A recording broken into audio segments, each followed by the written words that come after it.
3, 2, and 1.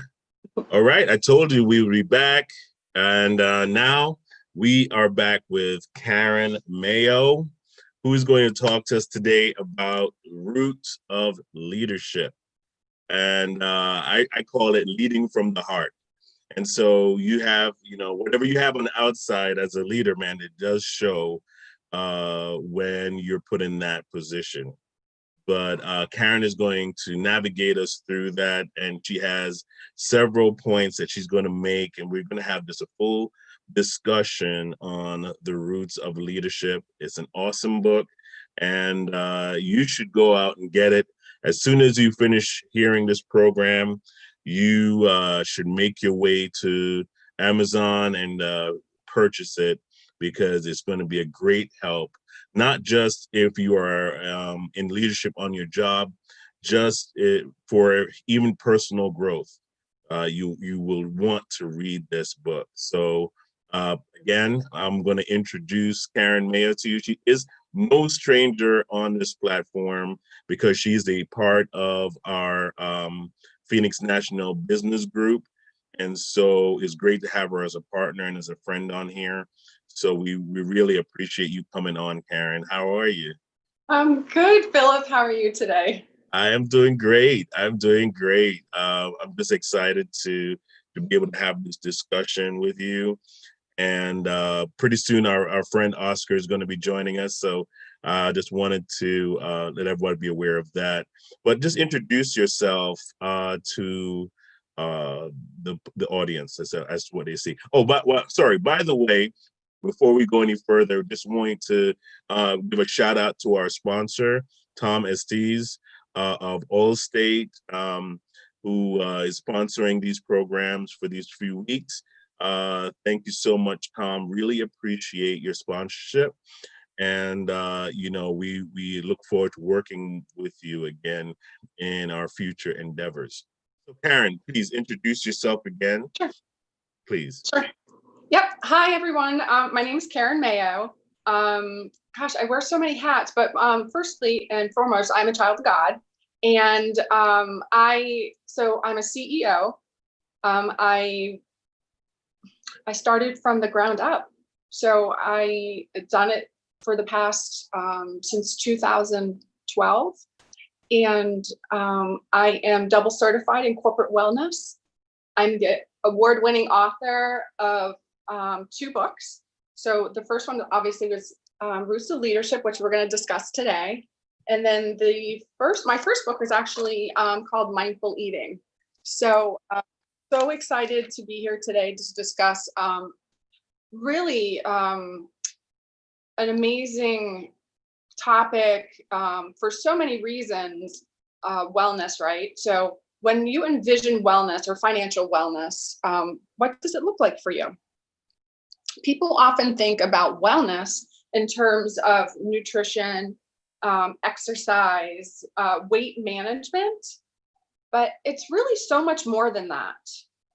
According to the Mental Health Services Administration, wellness is being in good physical and mental health. These two are really linked. And if there's a problem in one area, it actually impacts the other.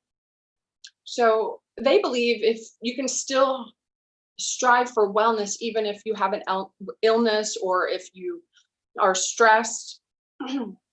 So wellness is a holistic integration of 8 measurements. And I like to call them measurements because you can start in the beginning wherever you are, right? And so you can start with physical, you can start with mental, financial, intellectual, spiritual, environmental, occupational, and emotional. And you can start exactly today. You don't necessarily have to start, 10 days from now, 2 weeks ago. You can start right now and measure. So the first one I would like to chat with you about is the actual emotional part, right? So understanding and respecting your feelings, your values, and your attitude. Appreciating the feelings of others.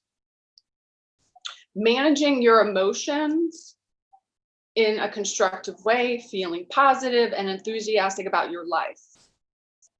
People with healthy emotion wellness feel confident. They're in control of their feelings and behaviors, and they can handle life's challenges. So the summary for the emotional is really just respecting your feelings and the feelings of others, and feeling confident in life and creating satisfying relationships. So I would like to start the conversation with about this emotional topic and how it can affect financial wellness. Oscar, tell us what you think about that. Yeah, I'm taking notes as she's writing. So here's the thing: you can't be good to other people if you don't like yourself. You don't have enough good feelings about yourself to spread that to someone else. So you're mentally, you're emotionally needy. So you can't give what you don't have. So unless you're emotionally healthy yourself, you're going to see that in other people. So I grew up in the Bronx, so I've learned not to take things personally and realize that people are coming to me with what I call it sunglasses with different color filters on it. So everyone's seeing things from their point of view with their filters. So I might say a word that for me is neutral, but for them it's bringing a lot of baggage with it. So to me, to be nice to others, you have to be nice to yourself. So we need to learn how to be nice to ourselves, how to not let other things bother us. And we can go in hours talking about the ego versus the spiritual part of you. So the ego gets bruised because it's temporary. The spiritual side of you can't get bruised because it's emotion. It's eternal. So, like I said, being from the Bronx, my line has always been, if you knew how little I valued your opinion, you wouldn't even bother telling me. And that is my defense for for people that come to me with their filters and their baggage, and like I don't need it. I have my own stuff to deal with, and I don't need your extra stuff. So to emotionally balance myself, I have a wall between me and other people's opinions, which is just their opinion. Yeah, I mean, as you were talking about emotional respect, and respecting your own feelings. I find that some people are not even aware of their emotional state. I mean, it's not even on their radar to evaluate their emotional state. So when something happens, when something strenuous happens, they don't know how to deal with it because their emotions are talking to them, right? And it's beyond logic because it's talking about, how something made you feel. It's like, I always say this, when somebody breaks your heart, that in order to handle that in a more rational state, like you just don't jump over the bed and choke them to death. Just a little choke is not bad. It's not to death. That's right. I'm just saying, it's like, your initial thought, like, let's say we let's put the scenario out there. You walk into the room, and your spouse or partner is with somebody else, right? Emotionally, your state of mind is like, depending on your personality, you could either, go at it, like, stay right there, I'll be right back. or the old joke, Murray, I have to, but you. And so it's like, I mean, we're talking about emotional respect, right? It's like, we have to be aware of that there is such a thing as like emotional language, right? All of us, and that's, I think, is a common thing among any culture, among any race, is that we all feel the same thing. You know, if somebody hurts us, if somebody breaks our heart, we go through the same emotional transitions. Is it me? Is it you? You know, what did I do? What did you do? I mean, we ask all the same questions, no matter what language we speak, right? True. Somebody, Yeah. yeah, if somebody dies, we still feel the same loss of connection. So the emotions are still the same. We still feel all the same things. And so it's like we must learn how to respect each other's emotional state, Right. you know? And if we don't respect our own, how are we going to respect somebody else's? It's If we're true. not even aware of our own, how are we going to do that? Right. So that's absolutely true. So that's why doing activities such as, feeling the emotionals to our senses, right? Mm-hmm. So the smell, the taste, doing things like this to kind of, listen to music. So you kind of bring your emotions back in check. So eating your favorite foods, right? Lighting a candle or playing with your pet, or just kind of bringing your emotions down, like watching a favorite movie or watching, the sunset, just to bring those emotions back to balance. Yeah, that like something neutral, right? Yeah, exactly. Yeah, something neutral. Yeah, if I find that when I'm upset, I don't know, maybe I don't know what it is scientifically, but my brain goes blank. You know, if I'm Hmm. upset, I mean, I feel my body go out of whack. Right. And what is that? So that's really your brain's, sometimes people can get, so your brain's really complicated, right? So I'm certified in brain health as well. So, Okay. but it happens to me. Sometimes you get stuck on a thought and Hmm. you just, you play the same movie or play the same thought over again. But and you just, at that point, you just got to go, okay, I'm having the same thoughts, but are these thoughts true? Hmm. And Right. most of the time, That's true. Yeah. they're not true. So, I mean, that's why that getting that emotional mental health in check, can provide the, especially when husband and wife or boyfriend girlfriend, whoever, they're fighting about money or finances, right? So taking that time to, just deep breathe and, check yourself into a different, sense, like the taste, the touch, the smell, um, and the sound. Mm. Who was it last week that said doubt your doubts? There was Doubt some your doubts. Yeah, yeah, right. That stuck that out to that you it, too, right? yeah, she just hit Yeah. on that. I'm like, why are you doubt your doubts? Like I don't think why? How did I Well, get it's to almost like they're almost like automatic negative thoughts that we have, right, in our Mm. brain. So, but most of them are not true. So you can kind of talk yourself out of, or meaning you can have a conversation with yourself because you're already doing it anyway. But Hmm. are those thoughts true? And most of the time they're not. And if you were asking yourself and they happen to be true, but what if, because you're talking to yourself, so what if you said to yourself, well, this really isn't true? How would I feel if this thought really wasn't true? Which most of the time it's not true. You're just having those doubts, you're having those negative thoughts. So what Yeah. Yeah. one I mean, really I was going to ask you this question though, Karen. Um, so how do you separate the thoughts that are coming from like your insecurities? How do you filter that out?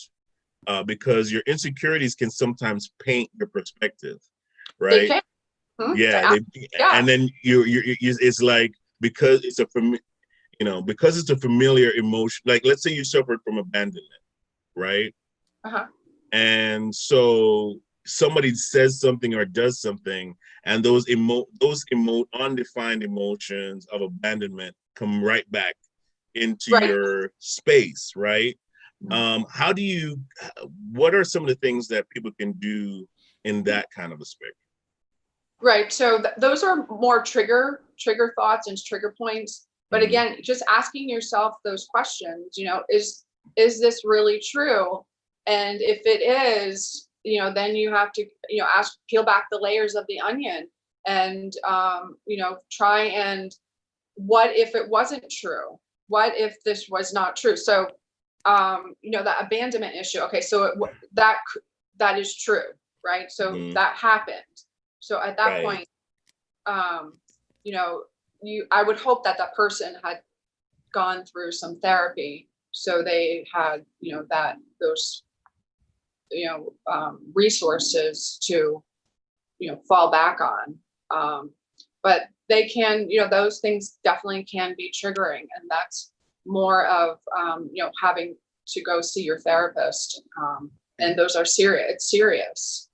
Yeah, very serious. One thing that this is bringing up a whole bunch, and I've done a lot of reading and a lot of watching things. So what you've brought up is basically what Bob Proctor says and Bruce Lipton says. Bruce Lipton says we're running programs all the time. It's a program.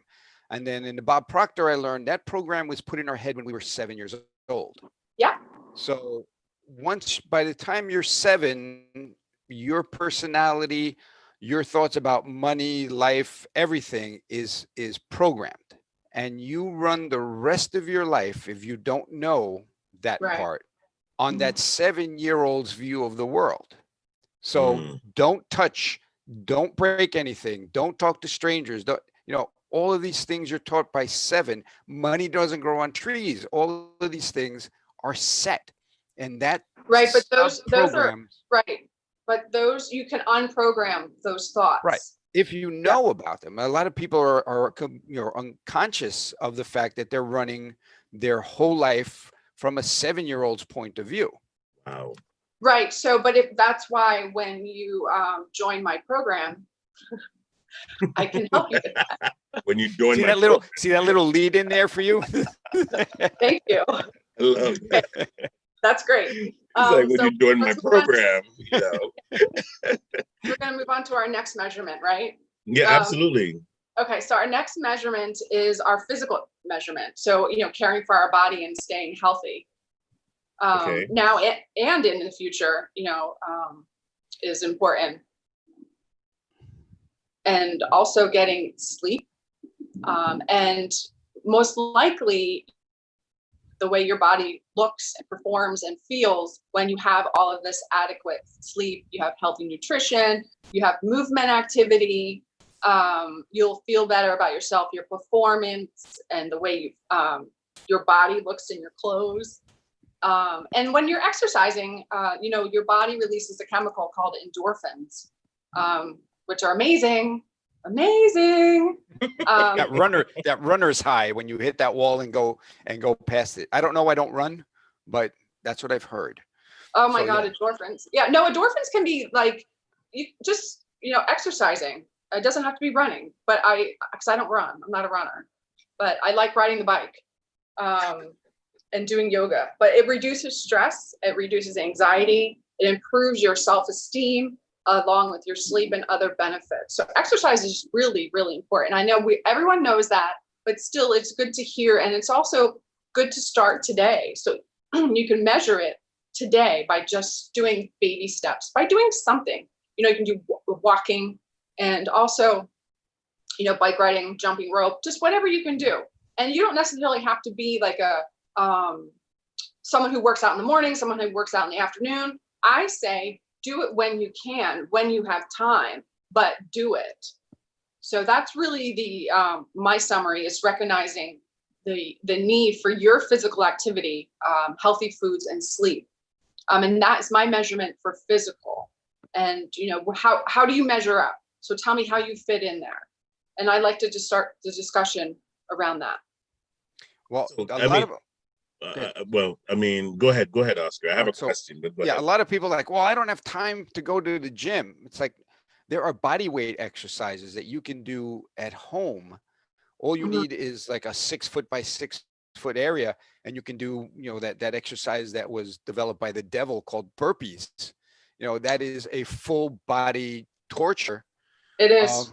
And you knock out 10 burpees and you're good. I think you're good for the day after that. So it's not like, okay, I got to go to the gym, I got to go work out on weights, like just normal body weight exercises like we used to do in in school. You know, calisthenics was what we did in school. We didn't have a gym. Jumping jacks, jumping rope. You can do push-ups. You can do sit-ups. I mean, those things. Put your feet underneath the couch. You know, so you can kind of hold yourself up.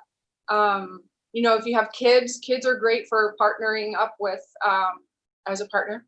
You know. Planks. You don't have to move at all.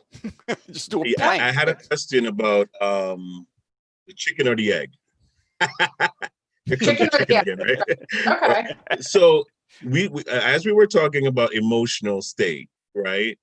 Being aware of that, respecting your own personal emotional state and your physical wellness. Now, what comes first? Like, or does it, I'm sure it probably works in tandem, but if you're emotionally unhealthy, that affects your physical state. It does. Right? The two are linked. Absolutely. And if you are physically healthy, then if you're physically unhealthy, that can also affect your emotional state. Yes. Right. So how does that work as far as what would you say, which one comes first per se? Right. Are both very important, like you just to work together? They're both very important, but and they both go hand in hand. So I would say get your eating or get your, you know, nutrition in your body, because what can happen is when you have nutritional deficiencies can lead to mental health issues. So, and then, but exercise then helps with your mental health. So, like I said, it both goes hand in hand. But I would say get your nutrition under control, because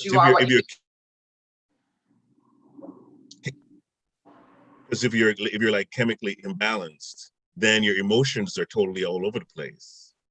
You know. Correct. Exactly. So, and you know, I'm also certified in hormone health. So, and also the hormones and that whole endocrine system is, when it's out of balance, that can wreak havoc on both your brain and your body as physically. As you know, we all know, you know, blood sugar issues in this country are out of control. The other thing is your body. The way you move your body affects your mood and affects your chemical. We're basically a skin covered petri dish. Yes. And what we think about changes the chemicals in our body and changes the outcome. Like if I say, think of a big juicy lemon, cut it in half, cut it in quarters and bite into it. Like most people's mouths will start to water just thinking about that. So your thought created a physical, right? Or you have an emotion, a physical reaction to that thought. So, you know, if I say stand on the ledge of a cliff and look down, you can feel your stomach tightening up just thinking about it. So your thoughts create a chemical reaction and your body, you know, comes out of that. So one of the things I've learned is move your body the way you want to feel. You cannot sit here like this and say, I feel happy. And your body doesn't feel happy if you're in that position. And you can't stand like this and say, I'm really sad. And your body says, no, you're not. So change your body, your physical posture to tell your body, this is how I'm feeling. I know, right? When you're standing like this, your brain says, oh, you know, we just won something. So let's release those endorphins, because I don't know what we won, but we won something. So now you get the endorphins, and now you can kick in what you want to do better than if you're coming from this position saying, I'm going to go work out. Like your body's like, no, you're not. You're going to take a nap, because our chemical we just told our body in our state says, we're ready to take a nap. We're not ready to go work out. You know, I'm talking about that. That's words in your thinking, right? You know, starting your day off with thoughts that are positive. Like I start my days off with scriptures like, you know, like this is a day the Lord has made, right? I will rejoice and be glad in it. So that kicks me off. That's that's like my first scripture of the day that I bring to my thought. No matter what's going on, it kind of gives me that mindset that, okay, you know what? I'm going to get myself wherever my mind is, I'm going to go in that direction. My body is going to start going in that direction. And I found that if I wake up and my thoughts are depressive and heavy and like, oh, nothing's going to work out today. It's going, like, oh, I don't think today's going to be good. The moment I start thinking those thoughts, I am not motivated to move. And if I'm not motivated to move, then nothing is going to happen positive because I'm not doing anything to move in that positive direction. Let's, we can go real down deep down that rabbit hole. Where does your mind live? Ooh. All right. So when you say I need to change my mind, yeah, where is it that you need to change it? So, and if we can get to that point where we know our mind, we can control our mind rather than, vice being versa, slave to the mind. That is huge step. And the story that I told you about the old lady in the bus that, this young kid was really like getting ugly with her. And she just turned around and said, "It's too early for you, Satan. I know that's you." Oh, I love that. So when that thought comes in, oh my God, it's going to be a bit. No, it's too early for you, Satan. I know that's you. I'm not going there. I'm heading the other way. And, change that. Change the thought, change your body chemical, get up and go, exactly. yes, That's or whatever it is you need to do, and shut that off. Like, no, we were talking about that. Can't live here. Those automatic negative thoughts. Yeah. From a 7-year-old. Right. So or even the 7-year-old right, exactly. The 7-year-old in each of us. But also too, when it comes to finances, because that's what we're here to talk about. If you're not thinking clearly, obviously you may make bad decisions within, your business, your money issues, or, it could be just something, you're spontaneously spending and you should wait 24 hours or 72 hours or whatever that time is to make that big purchase. So if you're not thinking properly, then obviously, it's not going to show. But we were just talking about how, those, not changing. So I discussed this on Tuesday, which is one of my favorite books. It's called Move My Cheese, right? Yes. So it's a great book. So if you don't, so this is my Post-it I have on my desk. If you do not change, you will become extinct. So, it's a matter of baby steps, making those changes, making that measurement where you are today to move forward, to be where you want to be in that goal or that measurement or that foot, actually one foot in front of the other to get where you want to be. So my ways of improving physical measurement is what I just, I said bike riding, yoga, jump roping. We all did that. Engaging in sports, running, jogging, skiing, dancing, even just dancing, like what you can even turn the music on while you're cooking or whenever, in the morning. That is a great, just uplifting, spiritual, motivator. Playing tennis. Tennis is really great for your brain, especially table tennis. It gets your prefrontal going, so it builds more brain matter, the gray stuff, which is really important to keep for brain reserve.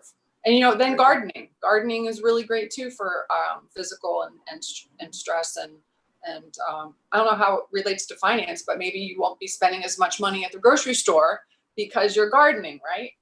I mean, this is more. We're going on. I'm going on the premise of the title of the book, because leadership, an unhealthy leader, really affects the direction of a company, the direction of the employees, the morale of employees. Because if you're coming in and all you can say is, "Man, I don't think this company is going to make it.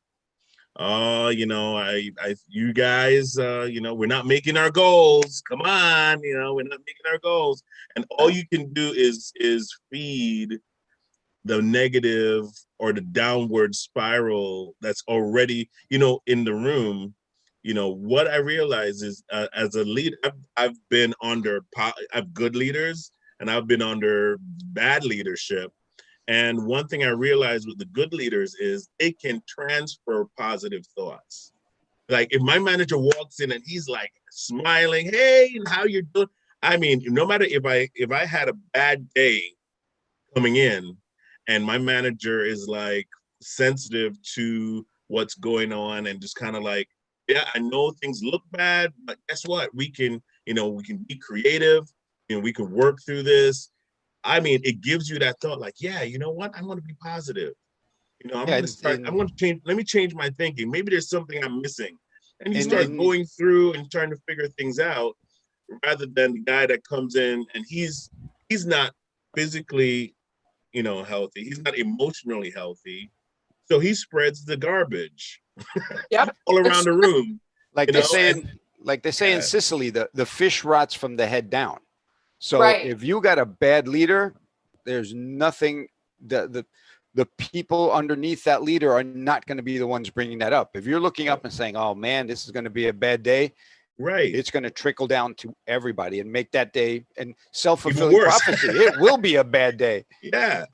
You know what? I love that you brought that up because, when you're working in corporate, a good leader and a bad leader. I'm so excited that you brought that up because it is so important to know and to follow and to look up to and inspire people to become leaders. And when you're a good leader, you know how to do that, and that's why this book right here is so important to someone who has not really a bad leader, but someone that's not leading properly. This book right here will help you along your roots of leadership. It will bring that leadership out of you.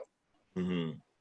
And believe me, this is one of the most powerful books I think I've been a part of.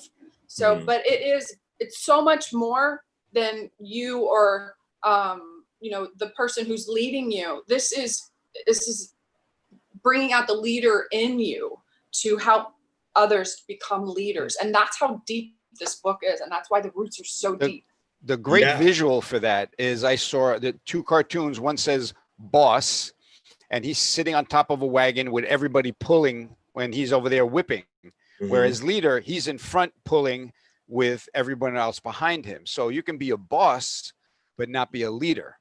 So and we have a ton of bosses. I mean, yeah. There are bosses everywhere. Yeah. But I love the title of the book and imagery. Yeah. Because when I saw the imagery of it, all I could think of is if the roots, whoever is leading, right, is almost like you can see the fruits of what's inside of them. And what I realize is that even when you read a book, you're like taking from the plate of somebody else's mind, right? Yeah. They're feeding you their information. And if somebody's giving you a platform to say, well, these are the inward things you need to deal with to be a good leader, to motivate people, because you're not a leader if nobody's following you. Right. Right? That's the first principle of leadership is if you're a leader, have someone following. I mean, if you're just kind of following what everybody else is doing, and you're really not the leader in the room. Somebody else is, right? But if you're the leader, I mean, because you have the title doesn't make you the leader. Correct. If you are the leader in the room, then people are looking at you for not just physical leadership. They're looking at you for emotional leadership. It's a package. How to perspective, right? Because not everybody can lead themselves in perspective. Right. So when you say you're the leader in the room, people look at you and go, so where are we going? Left, right? What are we doing? Come on, boss. Come on. Help me out here. I think that's the difference between a boss and a leader. A boss is designated. A leader is given the distinction by the people that are following them. So you can be the boss and I'm not going to follow you. But if you're going to be the leader, then I'll follow you. Right. Wow. Absolutely. And I just want to give a quick shout out to, Anthony is my co-author here. He has another book which is it's called Creating Reality. And that book, let me tell you something, it changed a lot for me. And it changed a lot for me for when I was ready for my next stepping stone, right? So, but if you get a chance and you can find it or order it on Amazon, it's called Creating Reality. My library's getting bigger. That's it. Yeah, it's a good one. But also get on the Roots of Leadership podcast. That's really good. Okay, so our third measurement. Where do you find that? Roots of Leadership podcast. I think Yeah. you can find it on iTunes or iTunes. Okay. Did you try and Google it? No, I just found out I'll about try it. to find it. Yeah. Okay. Yeah, you can find it. It's really great. He's got a ton of he's the one running it. Anthony Gruppo. Anthony is the CEO of Marsh & McLennan Agencies. Oh, nice. And their employee benefits. Oh, wow. That's great. That's great. Yeah. He's a great leader. He really is. He's a wonderful leader. So going on, so our third one is intellectual measurement. So intellectual wellness, right? So recognizing our own creative abilities and finding ways to expand our knowledge and skills. Growing intellectually, maintaining your curiosity about all there is to learn, valuing lifelong learning, and responding positively to intellectual challenges, which I think I love. I'm a lifelong learner. I mean, I'm a sponge. Anytime I can learn something or take a class, I guess, I don't know. And it's also really good for brain health. So teaching that as we go along too. But, and I guess the summary for that is really just being creative and stimulating your mental health and mental activities. So, conversation around that, I mean, we'd probably be here all day, but just, the mental health is so important. And, with Alzheimer's and everything else, becoming such a, there's still no cure. And it's starting earlier and earlier. People are getting it. And if you have a history of it in your family, you have a 50% chance of getting it. So that's why intellectual wellness is so important. And, again, learning something new. And you're talking about, and you're a brain person, talking about brain plasticity. Your brain is not set in stone. The more you learn, the more connections are made, the healthier and younger your brain gets. Yes. So, and yeah, even mine, believe it or not, it's actually working. And I can't believe that. Yeah, it's hard to believe. I'm getting there. All right. I'm getting this. Nice. And I always have, when I have downtime, when I'm outside with the chickens or in the garden or something, I always have a book in my ear. So I have Audible books, and there is no downtime that my brain isn't learning something new and just flatlining. I had a relative who worked from 4 a.m. till 7 p.m. and finally retired. Like, that's it. I'm going to retire now. Years he passed away because his brain literally died. He had nothing. I'm saying he had nothing to live for, because he had a purpose, and he was constantly working and learning, and it was a trade that wasn't static. So he was always. And now you sit on the lazy boy. You realize it's called a lazy boy chair, not a productive man chair. It's a lazy boy. And you watch TV and you just watch your brain flatline, and your body says, okay, we're ready to die now. And because your brain is shut off. So it's true. That brain health, and always keeping, even shower time. I have a waterproof speaker that I hang up on the shower curtain, and I'll listen to 20 minutes of a book. I don't let my brain have a downtime. That's good. That's really good. And the top CEOs and professionals all around the world, they read books. They read about 60 books a year. Yep. Is the average of a top CEO. Yep. Top CEO. Really? Yeah. Yeah. Wow. I'm getting there. I'm getting there, Phil. Incredible. That's incredible. Yeah, because you know what? I like to do the Audible. I have like a lot of Audible books. and my subject line is widespread. I mean, I listen to every single kind of genre you could think about, and especially around history. I mean, I Good. love those historical books, and yeah, I totally agree with you on that.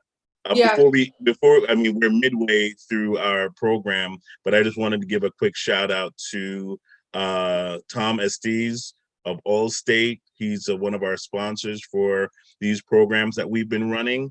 And you could reach him at 973-376-8914. Give him a call if you would like to get an estimate on your car insurance, home insurance. And I've been with Tom for years, so please support and give him a call today. All right, so what's the next one? What's the next one that we have, Karen? Okay, so but just let me give you some tips. So so learning a new language is really good for your brain health, and it gives you, learning new ideas, build a library of resources like classes that you can learn from. A language is really good. Learning the piano. Oh, nice. Yeah. So learning dance, dance steps, ballroom dancing, the hand-eye coordination is really, really great. Okay. So our next one is social wellness. So maintaining healthy relationships, enjoy being with other people, developing friendships, your intimate relationships, your family, your loved ones, and contribute to the well-being of others and let others care about you, right? So that's a social wellness measurement. And then also contributing to your community. And, I think the summary behind that is just, developing a meaningful sense of connection, belonging, and having a well-developed support system. So, the conversation for that, I think starts somewhere, where we've all been inside for the past, 4 months now. And, getting back out, it's, kind of a little difficult. Not that it's difficult to socialize, but, we have to stay that 6 feet apart, and, the masks on. So it's kind of a little hard to, communicate with people. But, I think everyone's doing the best they can. But just developing new friendships and calling someone on the telephone or writing someone a letter. I mean, that's probably a really great idea as well as nurturing that relationship. You know what I think is also important too, because of how as humans we are healthier when it comes to having somebody that we connect with. Right, not just like just a physical connection, but somebody you can have a conversation with. Sometimes we need to take that break and ease of mind, and just kind of come to a place where we can clear our thoughts. Some people clear their thoughts in having conversation, but what I find is that even just having somebody to kind of like touch, like, you can, because you know what they say about babies that don't get touched within a few weeks, they die, right? And so touch is a part of our communication mechanism. We're pack animals. Yeah. So sometimes we just need that little affirmation that everything's gonna be okay. Then you sanitize your hands. Yeah. Jump in the shower. Okay, they touch me. And a lot of people are feeling the distance thing by not being able to hug people that they know they love, and there are huggers in this world. That's like, I'm missing that connection. This this Facebook thing is cool, and Zoom is nice, but there is not that physical contact, and that's playing big. You're seeing suicide rates going up. Yeah. Oh, really? I didn't know that. The isolation is getting to people that were borderline anyway, and that's pushing people over the edge. Absolutely. Yeah, exactly. So I think we need to kind of as we kind of like try to figure this platform out. I think there's got to be some ways to reestablish connection with people. I think I mean, solution to that, I think, would be very selective. Like, you really got to kind of like filter through in your mind, if I'm going to, invite somebody over, you know, how important is it that, what are some of the procedures to kind of follow for that? Because we do need that interconnection, and it's important. It's important to our mental health. And I think that's why people are just kind of like going crazy. And, I think it's crazy that we're going out there just jumping into crowds of people without masks on, Right. and I mean, yeah, I It's know we true. were desperate for connection, but really, Yeah, no, it's true. It's really true. yeah. So go ahead. Even just, sending, like I said, sending a letter, or even texting, our loved ones is, or people, even as a leader, someone that a lot of top leaders, they do a lot of handwritten notes. So, and when you get a handwritten note, or when you get something in the mail, it's almost like you're getting a gift, right? So Right. no one does that anymore. So sending out handwritten notes is so important. It actually, makes you stand out, from other people. Yeah, that is such an excellent point. But because of time, now we're gonna have to kind of transition, because we're gonna have Frank Coppola coming on at 1:30, and he is going to be talking to us about procrastination. Very Okay. important subject for a lot of us, on overcoming procrastination. And if you do not want to overcome procrastination, you can join Oscar's club. The We'll be meeting soon. Not yet, though. Coming soon, you know. But yeah, we're going to be talking about that next. And so if you would like to order Karen's book, you can go to karenmayo.net, or you can go on Amazon and you can find it there too. Yeah. But if And you that's like plural. to know It's more, books. yeah, books, exactly. If you would like to know more about what Karen does, you could go to her website. And I believe there's a way that they could reach out to you through your website as well, right, Karen? Yeah, you can reach me, Karen at karenmayo.net. Yeah. Oh, right. Exactly. I mean, that's we also have that on the banner. So yeah, you Karen at karenmayo.net, or you see her email on the banner.